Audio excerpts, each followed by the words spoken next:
안녕하세요. 오늘도 말씀을 사모해서 참석하신 여러분들을 환영하고 축복합니다. 오늘은 제가 여러분들과 함께 흑암의 재앙에 대해서 말씀을 나누기를 원합니다. 본문 말씀은 출애굽기 10장 21절에서 29절 말씀입니다.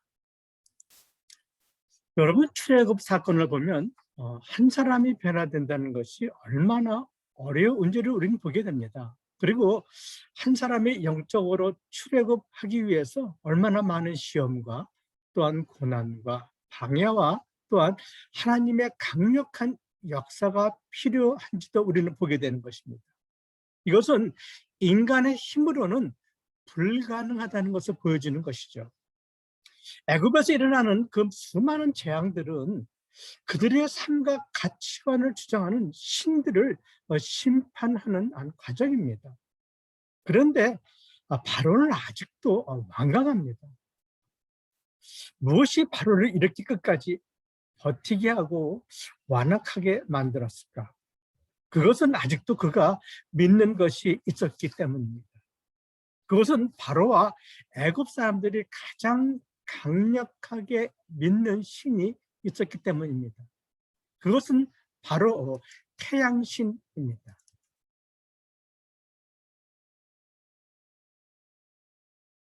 여러분, 태양신을 라 또는 레라고도 부릅니다. 애굽 사람들은 바로를 태양신의 아들이라고 인정했습니다. 그래서 그의 절대적인 권력이 인정되었던 것이죠. 그 당시 사람들은 어떻게 이 태양신을 섬겼느냐 하면은, 여러분 오벨리스크라고 아십니까? 오벨리스크, 뾰족한 높은 탑입니다. 네, 보이시죠? 이것은 이집트에 있는 오벨리스크입니다. 또 하나는 다른 곳에 있는 것입니다. 높이가 높은 것은 42m, 낮은 것은 30m 정도 된다고 합니다. 그리고 이 꼭대기에는 피라미드 모양으로 만들었습니다. 그리고 그 위에는 뭐로 덮었습니까? 황금으로 저렇게 덮었습니다. 그래서 태양이 떠오를 때, 또한 태양이 질 때는 이 오벨리스크의 꼭대기가 멀리서도 눈부시게 빛나면은, 그때 사람들은 다 엎드려 이 오벨리스크에게 빌었다는 것입니다. 종교 역사를 우리가 보면은 모든 인간들은 우상을 섬겼는데, 세상 사람들이 가장 많이 섬긴 신이 무엇이냐면은, 그거는 바로 태양신입니다. 그래서 여러 나라에 이런 오벨리스크 모양이 나타나고 있습니다. 어떤 것은 물론 이집트에서 약탈해온 것도 있습니다. 그런데 그 나라에서 만든 것들도 아주 많이 있습니다. 그렇다면 여러분, 왜 이렇게 많은 사람들이 태양신을 섬겼을까요? 여러분 한번 생각해 본 적 있습니까? 왜 이렇게 많은 사람들이 태양신을 섬겼을까요? 한번 생각해 보시죠. 여러분, 우리가 사용하는 시간, 하루, 한 달, 1년, 이것은 다 무엇이 기준이 된 것입니까? 다 이것은 태양이 기준이 된 것입니다. 그래서 시간적인 존재인 인간과 시간을 주관하는 태양과는 뗄래야 뗄 수 없는 관계이기 때문에 그렇습니다. 뿐만 아니라 태양은 모든 에너지의 근원입니다. 즉 인간이 먹는 모든 음식은 태양 에너지의 결정체이죠. 그러니까 인간은 옛날부터 태양을 숭배했던 것입니다. 역사적으로 태양을 숭배하지 않는 나라는 딱 하나입니다. 여러분 어딜 같으세요? 그렇죠. 네, 이스라엘입니다. 왜 그럴까요? 하나님이 천지를 창조했다는 것을 믿었기 때문입니다. 그러면 하나님은 왜 꼭 하나님만 섬기고 다른 신은 섬기지 말라고 그러셨을까? 우리는 하나님은 또 너무 속 좁은 하나님은 아닌가? 이렇게 또 다른 종교에서도 말합니다. 그것은 우리가 하나님만 섬길 때 우리는 모든 우상으로부터 자유로울 수 있기 때문에 그렇습니다. 그래서 우리가 주위에 보게 되면은 하나님을 안 믿는 사람들은 많은 우상을 섬기는 것을 봅니다. 하나님은 우리를 그런 많은 우상으로부터 자유케 하기 위해서 하나님만 섬기라고 했던 것입니다. 오늘 애굽에 내린 흑암 재앙은 애굽 사람들의 그 주신 최고의 신인 그 태양신을 무력화시키고, 또한 이 바로의 신적 기반, 이것도 무너뜨리는 아주 강력한 재앙인 것입니다. 이것은 바로가 가장 믿고 의지하던 그 버팀목을 이제는 뿌리째 흔들어 버리는 것입니다. 다른 신은 무너져도 태양신만은 절대 무너지지 않는다고 생각하는데 여지없이 무너지는 것입니다. 어느 정도의 흑암인지 성경은 이렇게 이야기합니다. 출애굽기 10장 21절은 이렇게 말하고 있습니다. 더듬을 만한 흑암이라 이렇게 말하고 있습니다. 이것은 물체를 전혀 식별할 수 없어서 더듬어서 알 수 있다는 거예요. 어느 정도냐 하면은 23절에서는 이런 표현이 나옵니다. 처소에서 일어날 수가 없었다고 말해요. 그러니까는 침대에서도 일어날 수 없을 정도로 그런 어둠이었다는 것입니다. 그런데 이스라엘이 거하는 곳에는 뭐가 있었단 말입니까? 빛이 있었다고 말해요. 애굽에는 저주가, 이스라엘에게는 소망과 광명의 축복을 주셨다는 것입니다. 그런데 여러분, 회색 지대는 없습니다. 이것은 단순히 빛이 없어서 어두운 것이 아닙니다. 흑암이라는 실체가 덮어버렸다는 거예요. 그래서 불을 켜도 소용이 없는 거예요. 이것은 인간이 걷어낼 수 있는 어두움, 흑암이 아니라는 거예요. 상상할 수 없는 정도의 흑암인 것입니다. 바로와 애굽 백성들은 이 무서운 흑암의 공포와 전율을 느낍니다. 그래서 심지어 어느 성사학자는 이 흑암을 창조 이전의 흑암이라고도 말합니다. 공포에 질린 바로는 이제는 모세를 부릅니다. 그래서 이렇게 말을 합니다. 24절입니다. 이제 너희들이 가도 좋다고 말합니다. 그런데 무엇을 남겨두고 가라고 말합니까? 네, 양과 소는 두고 가라는 것이죠. 가축은 두고 가라는 것입니다. 바로가 모세에게 또 다른 타협안을 내놓은 것이죠. 사실 바로는 4가지의 타협안을 제시합니다. 2가지 타협안은 이미 저희들이 봤습니다. 그런데 이것은 우리의 신앙 성장을 방해하는 4가지 단계와 똑같은 거예요. 첫 번째 타협안은 우리가 8장에서 파리 재앙을 공부할 때 봤습니다. 이것은 뭐라고 말합니까? 너희들이 제사는 드리는데 애굽은 떠나지 말라. 이 땅에서는 드리라, 이렇게 말하는 것이죠. 애굽에서 하나님을 믿으라는 것이죠. 이 말은 믿는 건 좋은데 세상과 분리되면 안 된다는 거예요. 세상의 가치관으로 하나님을 섬기라는 것입니다. 그런데 하나님은 어떻게 말씀하셨습니까? 애굽을 떠나 광야 3일 길을 가라고 그랬어요. 무슨 말이죠? 구별돼야 한다는 것입니다. 2번째 타협안도 저희들은 파리 재앙에서 보았습니다. 그것은 8장 28절이었습니다. 이제는 광야까지는 가도 좋다. 그런데 너무 멀리 가지는 말라. 적당히 믿으라는 것이죠. 미치지 말라. 상식적으로 믿으라는 것입니다. 3번째 타협안은 10장에 나옵니다. 10장 11절에 나옵니다. 너희 장정만 가라고 말합니다. 그러니까 남자들만 가라는 거예요. 여자와 아이들은 두고 가라는 것입니다. 특별히 애들은 억지로 믿게 하지 말라는 거예요.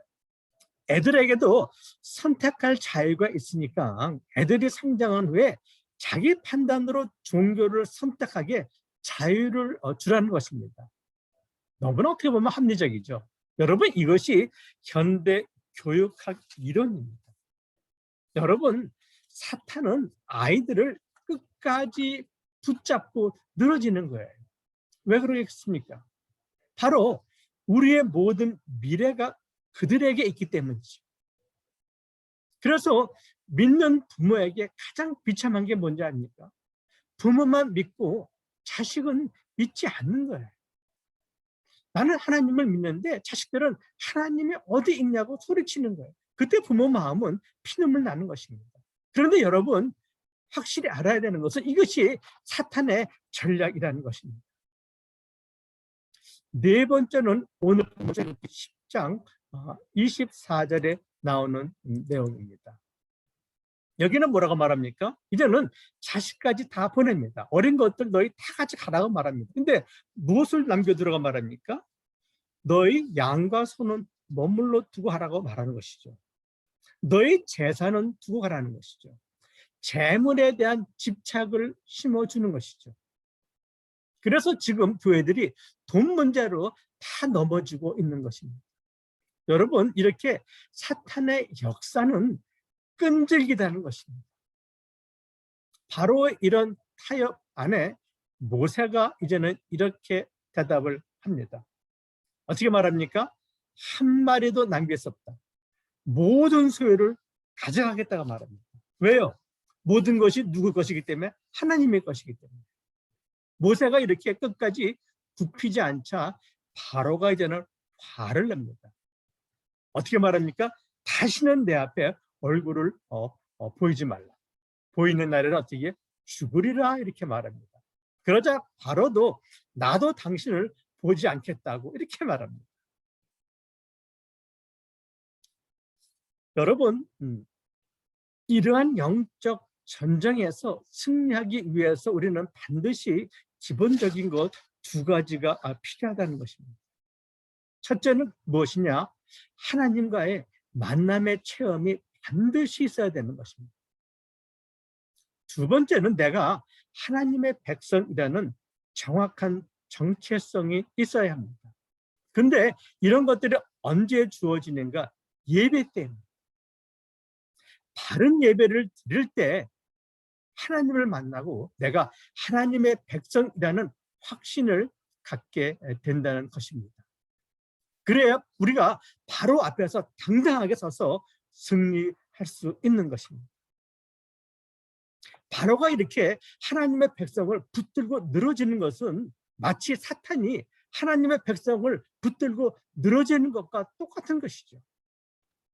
그런데 아직도 붙잡혀서 출애굽을 하지 못한 사실 성도들도 많이 있습니다. 그러니까 여러분, 이 흑암의 재앙은 옛날 사건이 아니라는 것입니다.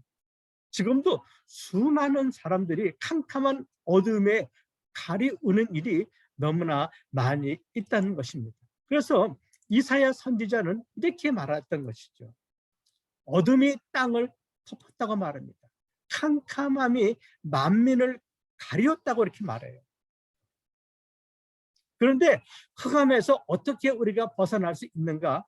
바로 여호와께서 나에게 임하실 때, 그 빛이, 주님의 빛이 우리와 함께 할 때 흑암이 사라진다고 말하는 것입니다. 요즘 다 희망이 없다고 말합니다. 그런데 여러분 생각해 보실래요? 역사 이래 지금까지 잘 살았던 시대는 없습니다. 사실 희망이 없는 것이 아닙니다. 빛이 없는 것이죠. 그 빛을 받기 위해서 하나님께 나아가라는 것입니다. 사실 세상의 빛은 밝아졌는데 영적인 빛은 더 어두워가고 있습니다. 그래서 진정한 이 예배 회복을 통해서 하나님을 만나고 하나님의 자녀됨, 그 의식을 우리는 회복하여야 합니다. 여러분 모두 예배 회복을 위해서 함께 기도해 주시면 고맙겠습니다. 함께 기도하겠습니다. 하나님, 빛이 없다면 우리는 아무것도 볼 수 없습니다. 나 자신도, 삶의 현실도 어느 것도 볼 수가 없습니다. 그래서 좌절해서 오히려 사랑해야 될 그 사람을 미워, 감사해야 되는데 오히려 뻔뻔함으로 남 탓하며 불평합니다. 이제 하나님이 정말 원하시는 참된 예배를 통하여서 회복하게 하여 주시옵소서. 세상이 캄캄해도 진리의 말씀이 온전히 선포된 그곳에는 어둠이 물러갈 것을 믿습니다. 진리의 성령 하나님 함께 하여 주시옵소서. 살아계신 예수 그리스도 이름으로 기도합니다. 아멘. 네. 여러분, 다음 시간에는 제가 마지막 재앙, 10번째 재앙에 대해서 장자의 재앙에 대해서 함께 나누기를 원합니다. 이것은 죽음과 부활의 신 오시리스에 대한 심판입니다. 여러분, 내일 꼭 뵙기를 같이 바라겠습니다. 오늘도 함께 하셔서 감사합니다. 편안한 하루 되시길 바랍니다.